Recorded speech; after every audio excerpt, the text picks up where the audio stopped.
दोस्तों, आज की कहानी झारखंड के खूंटी की है। 28 सितंबर 2019 की रात करीब 10 बजे का समय था।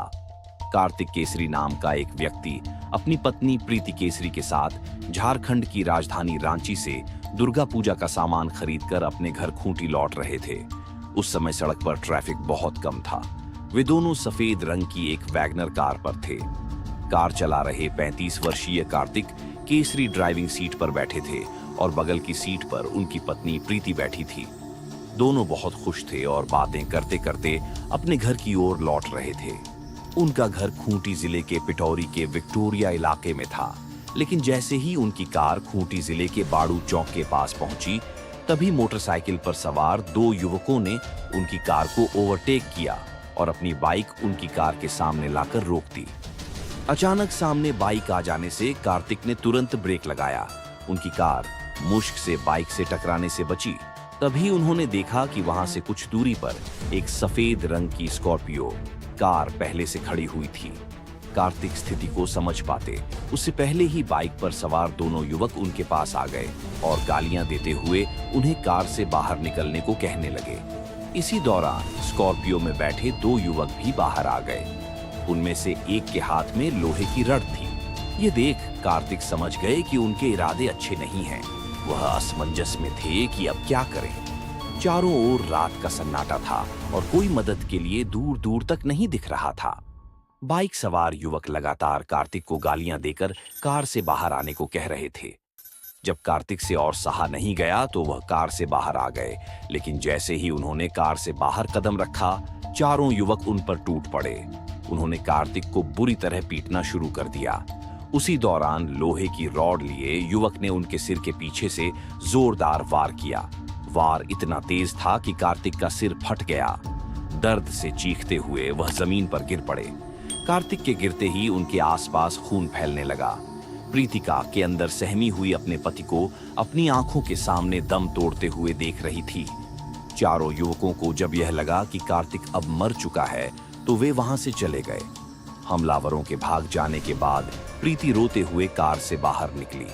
उसने अपने पति कार्तिक को हिला, लेकिन वह बिल्कुल भी नहीं हिला। उसे समझ आ गया कि कार्तिक अब इस दुनिया में नहीं रहा। यह देखकर प्रीति जोर जोर से रोने लगी। उसे समझ नहीं आ रहा था कि इस मुश्किल घड़ी में वह किसे बुलाए या किससे मदद मांगे। इसी बीच रोते रोते प्रीति को अपनी बड़ी बहन का बेटा शंकर याद आया। उसने तुरंत शंकर को फोन करके सारी बात बताई। मौसी की बात सुनकर शंकर घबरा गया, लेकिन उसने खुद को संभाला और प्रीति को सांत्वना दे देते हुए कहा कि वह जल्दी से वहां पहुंच रहा है। फोन रखते ही शंकर घटनास्थल की ओर निकल पड़ा। प्रीति ने इस घटना की सूचना अपने ससुर जनार्दन केसरी और चचेरे देवर रणजीत को भी दी। दोस्तों, वीडियो में आगे बढ़ने से पहले वीडियो को लाइक जरूर करें, एक छोटा सा कमेंट भी कर दें और चैनल को सब्सक्राइब करना भी ना भूलें। तो चलिए आगे बढ़ते हैं वीडियो में और सब कुछ विस्तार से समझने की कोशिश करते हैं। कार्तिक के ऊपर हमला की सूचना मिलते ही कार्तिक के परिवार के सभी लोग मौके पर पहुंच गए। जब शंकर वहां पहुंचा तो उसने तुरंत समझदारी दिखाते हुए सबसे पहले कार्तिक के सिर से बहते खून को रोकने की कोशिश की। उसने एक गमछा लिया और कार्तिक के सिर पर बांध दिया। इसके बाद वहां मौजूद लोगों ने मिलकर कार्तिक को एक कार में डाला और जल्दी से अस्पताल ले गए। अस्पताल पहुंचने पर डॉक्टरों ने बताया कि कार्तिक की मौत पहले ही हो चुकी थी, क्योंकि यह इलाका कांके थाने के अंतर्गत आता था। इसीलिए जब पुलिस को इस हत्या की जानकारी मिली तो थाने के एसओ विनय कुमार सिंह अपनी टीम के साथ तुरंत अस्पताल पहुंच गए। कार्तिक के जानने वाले और इलाके के लोग भी इस खबर को सुनकर बड़ी संख्या में अस्पताल पहुंच गए, क्योंकि कार्तिक सिर्फ राशन डीलर ही नहीं बल्कि एक सम्मानित सामाजिक कार्यकर्ता भी था। भारी भीड़ देखकर एसओ विनय कुमार सिंह ने तुरंत एसआईएसपी अनीश गुप्ता को हालात की जानकारी दी और अतिरिक्त पुलिस फोर्स भेजने की मांग की। स्थिति को संभालने के लिए एसआईएसपी ने पिठौरी थाने के एसओ विनोद राम को फोर्स के साथ अस्पताल भेजा। दोनों थानों की पुलिस ने वहां पहुंचकर हालात पर काबू पाया। कुछ समय बाद ओएसपी अमित, रेणु और डीएसपी नीरज कुमार भी अस्पताल पहुंच गए और स्थिति को पूरी तरह से नियंत्रण में लिया। कार्तिक के घर वाले पुलिस अधिकारियों से लगातार एक ही मांग कर रहे थे कि उनके बेटे के हत्यारों को जल्द से जल्द गिरफ्तार किया जाए। उन्होंने चेतावनी भी दी कि अगर ऐसा नहीं हुआ तो भारी संख्या में जुटी भीड़ को काबू में रखना उनके बस में नहीं रहेगा और यदि स्थिति बिगड़ी तो इसके लिए प्रशासन ही जिम्मेदार होगा। एसपी अमित रेणु ने कार्तिक के परिवार को भरोसा दिलाते हुए कहा कि अगर वे कानून का साथ देंगे और पुलिस की मदद करेंगे तो अपराधियों को जल्द ही गिरफ्तार कर लिया जाएगा। एसपी साहब ने यह भी आग्रह किया कि पुलिस को अपने तरीके से काम करने दिया जाए। उनकी बात सुनकर परिवार शांत हो गया और वहां मौजूद भीड़ को भी समझाया गया कि पुलिस को जांच करने का मौका दें। इसके बाद पुलिस ने कार्तिक के शव को कब्जे में लेकर पोस्टमार्टम के लिए भेज दिया। घटना की जांच के सिलसिले में पुलिस ने मृतक की पत्नी प्रीति से पूछताछ की। प्रीति ने रोते हुए बताया कि कार्तिक पर 4-5 लोगों ने मिलकर लाठी डंडे और लोहे की रड से बेरहमी से हमला किया था। हमला इतना खतरनाक था कि कार्तिक वहीं गंभीर रूप से घायल हो गया। इसके बाद हमलावर 2 बाइकों पर सवार होकर पिटौरिया चौक की ओर भाग गए। प्रीति ने यह भी कहा कि घटना के समय वह काफी दूर थी, इसलिए हमलावरों के चेहरे स्पष्ट रूप से नहीं देख पाई। पुलिस ने घटनास्थल पर जाकर जांच शुरू की, जहां दूर तक खून के निशान फैले हुए थे। पुलिस ने खून से सनी मिट्टी के नमूने सबूत के तौर पर इकट्ठा किए, लेकिन वहां से कोई और ठोस सुराग नहीं मिला। उसी रात मृतक के पिता जनार्दन केसरी की शिकायत पर पुलिस ने 5 अज्ञात लोगों के खिलाफ हत्या और सबूत मिटाने के आरोप में मामला दर्ज कर लिया। इस पूरी प्रक्रिया में पुलिस को रात के करीब 2 बज गए। अगले दिन यानी 30 सितंबर को कार्तिक की पोस्टमार्टम रिपोर्ट आई।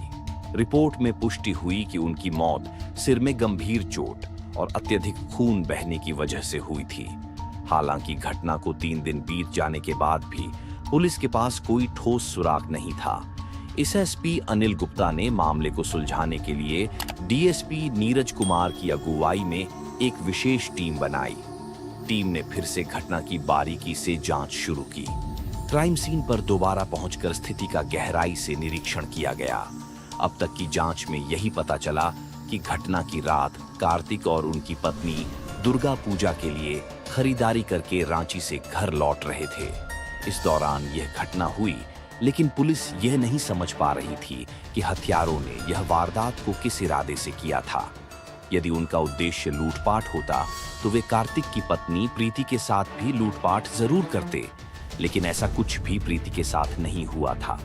दूसरी बात जो पुलिस को चौंका रही थी वह यह थी कि जब 4-5 लोग लाठी डंडे और लोहे की रोड से कार्तिक पर हमला कर रहे थे तो उसकी पत्नी प्रीति ने उनका विरोध क्यों नहीं किया, बल्कि वह अपनी कार में बैठी रही और अपने पति की हत्या होते हुए देखती रही। तीसरी बात जो पुलिस को और अधिक परेशान कर रही थी वह प्रीति का दिया गया असंतुष्टजनक बयान था।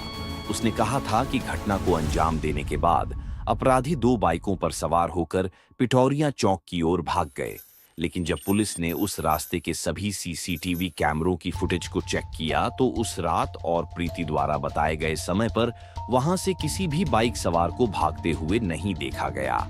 यह बात इस ओर इशारा कर रही थी कि प्रीति झूठ बोल रही है। इन सभी बातों से पुलिस को प्रीति पर शक होना शुरू हो गया कि कहीं इस हत्या में उसका कोई हाथ तो नहीं है। इस शक को और मजबूत करने के लिए पुलिस ने कार्तिक और प्रीति की कॉल डिटेल्स की जांच की। जब पुलिस ने कॉल डिटेल्स देखी तो वे हैरान रह गए। घटना के समय प्रीति का फोन लोकेशन घटना स्थल पर ही था, क्योंकि वह कार्तिक के साथ मौजूद थी। लेकिन सबसे अजीब बात यह थी कि घटना से कुछ समय पहले प्रीति ने एक ही नंबर पर बार-बार कॉल किया था। इससे पुलिस का शक और बढ़ गया कि कार्तिक की हत्या में प्रीति की कोई बड़ी भूमिका हो सकती है। पुलिस ने अपनी जांच जारी रखी और यह पाया कि कार्तिक की हत्या किसी प्रेम संबंध के चलते हुई है। हालांकि प्रीति को गिरफ्तार करने से पहले पुलिस ठोस सबूत जुटाना चाहती थी, इसलिए पुलिस ने प्रीति के कॉल डिटेल्स कैंगल शुरू किया। प्रीति की कॉल डिटेल्स की गहराई से जांच करने पर पुलिस को वह नंबर मिल गया जिस पर उसने घटना से ठीक पहले कई बार बात की थी। वह नंबर खूंटी जिले के लोधमा कर्रा के निवासी अंकित केसरी उर्फ बिट्टू का था। पुलिस ने तुरंत अंकित के घर पर छापा मारा। लेकिन वह घर पर मौजूद नहीं था। अंकित के परिवार वालों से पूछताछ करने पर यह पता चला कि वह करीब 15 दिन पहले कहीं चला गया था। हालांकि उसके घर वालों को भी यह नहीं पता था कि वह कहां गया है। अब पुलिस का पूरा ध्यान अंकित को खोजने और उससे पूछताछ करने पर था, ताकि इस हत्या की असली सच्चाई सामने लाई जा सके। अंकित का घर से अचानक गायब होना पुलिस के शक को और भी मजबूत कर रहा था। पुलिस को यकीन हो चला था कि इस हत्याकांड में अंकित का जरूर हाथ है। उनका मानना था कि अगर वह निर्दोष होता तो घटना के बाद यूं फरार क्यों होता। अब इस मामले को सुलझाने की आखिरी उम्मीद मृतक कार्तिक की पत्नी प्रीति से पूछताछ थी। पुलिस को लगा कि अगर प्रीति से सख्ती से सवाल किए जाएं, तो हत्याकांड का सच सामने आ सकता है। इस घटना को हुए 2 हफ्ते गुजर चुके थे और पुलिस पर दबाव बढ़ता जा रहा था। अंततः 10 अक्टूबर 2019 को पुलिस ने प्रीति को खूंटी जिले के विक्टोरिया से गिरफ्तार कर लिया और थाने लाकर पूछताछ शुरू की। पहले तो प्रीति पुलिस को गुमराह करती रही और बार बार यही कहती रही कि उसका इस हत्या से कोई लेना देना नहीं है। वह खुद को निर्दोष साबित करने की कोशिश करती रही, लेकिन जब पुलिस ने उसके सामने अंकित और उसकी कॉल डिटेल्स रखी तो प्रीति घबरा गई। सच्चाई सामने आने के डर से उसने आखिरकार अपना गुनाह कबूल कर लिया। उसके बाद उसने जो कहानी बताई वह बेहद खतरनाक और रोंगटे खड़े करने वाली थी, जिसे सुनकर आप भी चौंक जाएंगे। प्रीति ने बताया कि उसने ही अपने प्रेमी अंकित केस को पति कार्तिक केसरी की हत्या के लिए उकसाया था। अंकित ने अपने साथियों के साथ मिलकर इस हत्या को अंजाम दिया। प्रीति की इस करतूत को सुनकर हर कोई हैरान रह गया। उसने अपने ही पति की हत्या की, साजिश रचकर सभी को चौंका दिया। इसके बाद पुलिस ने प्रीति को अदालत में पेश किया, जहां से उसे जेल भेज दिया गया। प्रीति से पूछताछ के दौरान कई अन्य आरोपियों के नाम भी सामने आए, जिनमें अंकित केसरी, उज्ज्वल केसरी, दीपक लिंडा और विशाल कुंवर पांडे शामिल थे। हालांकि यह सभी घटना के बाद से ही फरार थे और पुलिस उन्हें गिरफ्तार करने की कोशिश में जुटी थी। 35 वर्षीय कार्तिक केसरी खूंटी जिले के पिठोरी थाना क्षेत्र के विक्टोरिया का रहने वाला था। उसके पिता जनार्दन केसरी इलाके के बड़े जमींदारों में गिने जाते थे। उनके पास कई एकड़ जमीन थी। परिवार में 4 सदस्य थे। कार्तिक के माता पिता, वह खुद और उसकी बहन की शादी पहले ही हो चुकी थी। कार्तिक पढ़ा लिखा और समझदार युवक था। खेती के कामों में वह अपने पिता का हाथ बटा आता था। इकलौता बेटा होने के कारण उसके पिता ने उसे नौकरी करने नहीं दी। उनका कहना था कि उनके पास सब कुछ है, तो सरकारी नौकरी करने की कोई जरूरत नहीं है। कार्तिक हमेशा यह सोचता था कि अगर वह नौकरी करने बाहर चला गया तो उसके बुजुर्ग माँ बाप का ख्याल कौन रखेगा। वह उनके बुढ़ापे का आखिरी सहारा था, इसलिए उसने कभी बाहर जाने का फैसला नहीं किया। जब कार्तिक शादी के लायक हो गया तो उसके लिए कई जगहों से रिश्ते आने लगे। उन्हीं में से एक रिश्ता रोध व कर्रा के कुल हट्टू परिवार से आया। बताया गया कि लड़की सुंदर और संस्कारी है। उस लड़की का नाम प्रीति था। कार्तिक के पिता जनार्दन केसरी को भी यह रिश्ता पसंद आ गया। आखिरकार 2011 में उन्होंने कार्तिक की शादी प्रीति के साथ तय कर दी थी। शादी के बाद जब प्रीति ससुराल आई तो वह खुश नहीं थी। प्रीति को लगता था कि उसका पति भले ही संपन्न परिवार से है, लेकिन वह सुंदरता के मामले में बहुत साधारण है, क्योंकि कार्तिक दिखने में ज्यादा सुंदर नहीं था। हालांकि कार्तिक और उसके परिवार वाले प्रीति को बहुत मानते थे। वह घर की इकलौती बहू थी और सभी उसे पलकों पर बिठाकर रखते थे। कार्तिक भी अपनी पत्नी को खुश रखने की हर संभव कोशिश करता था। समय बीतने के साथ प्रीति 2 बेटियों की मां बनी। उनकी बेटियों के नाम निशा और परी थे। लेकिन प्रीति का दिल अभी भी अपने मायके में रहने वाले प्रेमी अंकित केसरी उर्फ बिट्टू के ख्यालों में डूबा रहता था। बचपन में प्रीति और अंकित एक ही स्कूल में पढ़ते थे। दोनों बहुत अच्छे दोस्त थे। अगर प्रीति कभी स्कूल नहीं जाती तो अंकित भी किसी बहाने स्कूल से गायब हो जाता था। समय के साथ उनकी दोस्ती प्यार में बदल गई। स्कूल के दिनों में उनके प्यार ने गहराई पकड़ ली और दोनों एक दूसरे से शादी करना चाहते थे। लेकिन चूंकि वे दोनों एक ही गांव और पड़ोस में रहते थे, इसलिए उनकी शादी हो पाना संभव नहीं था। उनके घर वालों को भी उनके प्रेम संबंधों की पूरी जानकारी थी। इसी वजह से प्रीति के परिवार ने जल्दबाजी में उसकी शादी कार्तिक से कर दी। शादी के बाद भी प्रीति और अंकित का प्यार चोरी छिपे जारी रहा। जब कार्तिक अपने काम पर चला जाता तो प्रीति फोन पर घंटों अंकित से बातें करती रहती थी। दोनों का यह प्यार सालों तक गुप्त ही रहा। एक दिन प्रीति का प्रेमी अंकित उससे मिलने उसके ससुराल आया तो उसने अपने सास ससुर और पति से अंकित का परिचय दूर के रिश्ते के भाई के रूप में करवाया। इसके बाद अंकित का प्रीति के ससुराल में आना जाना शुरू हो गया। जब भी प्रीति का पति किसी काम से शहर से बाहर होता तो वह सास ससुर की भोली भाली आदतों का फायदा उठाते हुए अंकित को फोन कर बुला लेती थी। अंकित का बार बार घर आने से प्रीति के ससुर को उस पर शक होने लगा। आखिर एक दिन कार्तिक ने अपनी पत्नी से पूछ ही लिया, अंकित बार बार यहाँ क्यों आता है? तुम उसे मना क्यों नहीं करती? प्रीति को समझ आ गया कि कार्तिक को शक हो चुका है। उसने तुरंत यह बात फोन पर अंकित को बताई और कहा कि जब तक मैं ना कहूं तब तक तुम यहाँ मत आना। अंकित को यह सुनकर थोड़ा बुरा लगा, लेकिन उसने प्रीति से मिलना नहीं छोड़ा। अंकित अमीर परिवार से था। उसके पास गाड़ी नौकर और ऐशो आराम की हर चीज थी। उसके पास पैसों की कोई कमी नहीं थी। वह अपने दोस्तों के साथ दिन भर मौज मस्ती करता और दिल खोलकर पैसे खर्च करता था।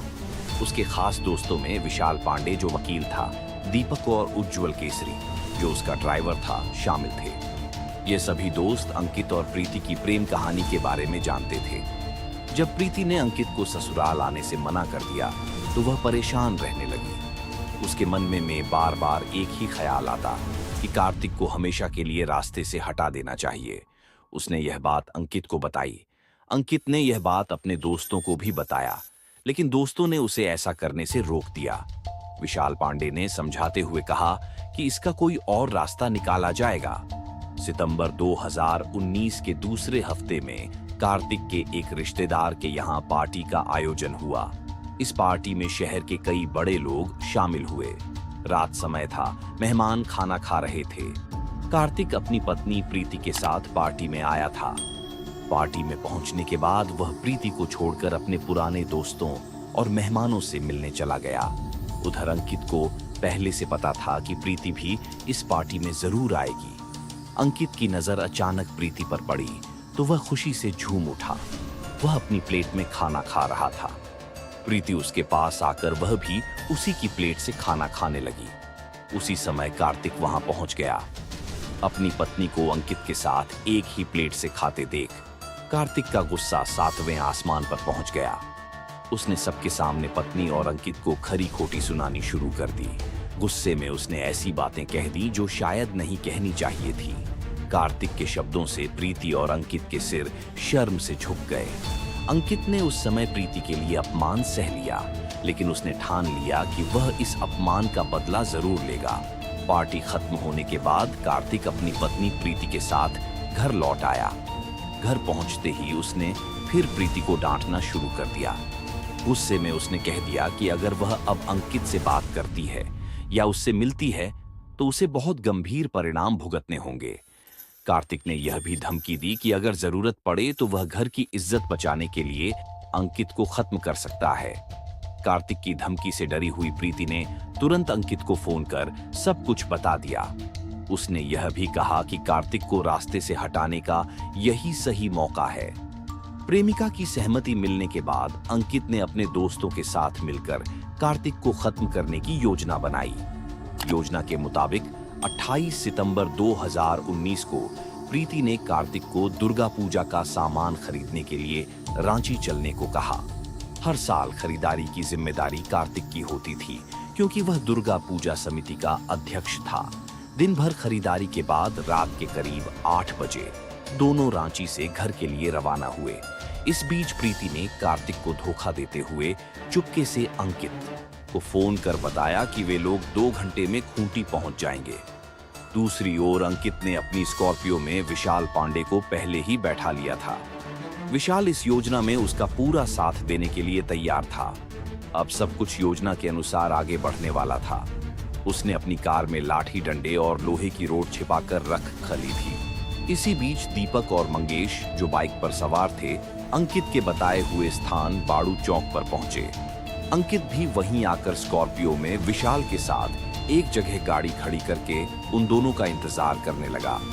रात के लगभग 10 बजे जब कार्तिक की कार बाड़ू चौक के पास पहुंची तो अंकित ने पहले से घात लगाए हुए दीपक को इशारा किया कि कार्तिक को किसी भी हालत में बचने नहीं देना है। दीपक को कहा गया कि वह कार्तिक की कार को ओवरटेक करे और वे पीछे से पहुंच जाएंगे। दीपक ने बिल्कुल वैसा ही किया जैसा उसे निर्देश दिया गया था। जैसे ही कार्तिक की कार बाड़ू चौक के पास पहुंची, दीपक ने अपनी बाइक से कार को ओवरटेक किया और उसे उसके आगे खड़ा कर दिया। इस दौरान अंकित भी वहां पहुंच गया।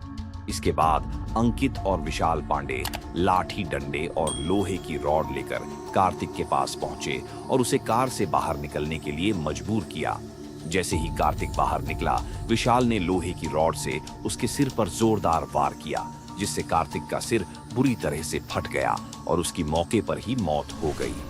कार में बैठी प्रीति ने यह सब देखा और वह मन ही मन खुश हो रही थी, क्योंकि अब उसका कांटा कार्तिक हमेशा के लिए उसकी जिंदगी से हट चुका था।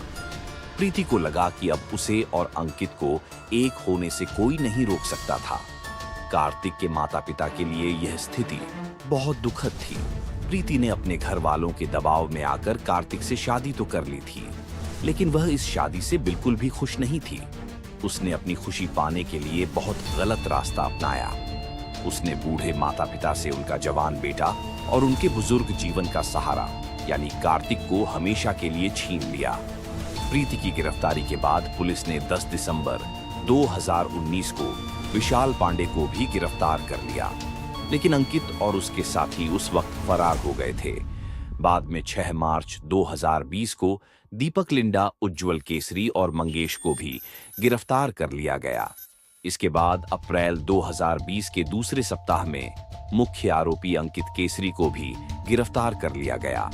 उन सभी आरोपियों ने कार्तिक केसरी की हत्या में अपना जुर्म स्वीकार कर लिया। साथ ही अंकित की निशानदेही पर हत्या में इस्तेमाल किया गया डंडा और रॉड भी बरामद कर ली गई। इसके बाद उन सभी आरोपियों को कोर्ट में पेश किया गया। वहां से उन्हें जेल भेज दिया गया। कोर्ट में रोती हुई मां और फपक हुए कार्तिक के पिता के दिल पर जो गहरे जख्म थे, आज उन्हें थोड़ा सुकून जरूर मिला। रात को सोते हुए अचानक चीख पड़ने वाली कार्तिक की मां पहले ही कह चुकी थी कि उनकी खूबसूरत बहू ने ही उनके बेटे को मरवा दिया है। वहीं प्रीति अपने ही हाथों से अपनी मांग का सिंदूर धोते हुए सोच रही थी कि अब उसका किया गया यह पाप कभी सामने नहीं आएगा। लेकिन उसे क्या पता कि वह जिस कानून को चकमा देने की सोच रही थी, वह उसके सोच से कई कदम आगे है। आखिरकार 15 महीनों के बाद कार्तिक के माता-पिता को थोड़ी राहत मिली। अब उन्हें बस इंतजार है कि प्रीति को कड़ी से कड़ी सजा मिले, ताकि उनकी गोद सूनी करने वाली हत्यार बहू को उसके किए की सजा मिल सके। दोस्तों, इस घटना को सुनाने का उद्देश्य किसी का दिल दुखाना नहीं है, बल्कि आपको जागरूक और सतर्क करना है। आपकी इस पूरी घटना के बारे में क्या राय है? कृपया कमेंट बॉक्स में जरूर बताएं। अगर हमारी मेहनत पसंद आई हो तो वीडियो को लाइक और शेयर करें। साथ ही चैनल को सब्सक्राइब करके बेल आइकॉन को दबाना भी ना भूलें।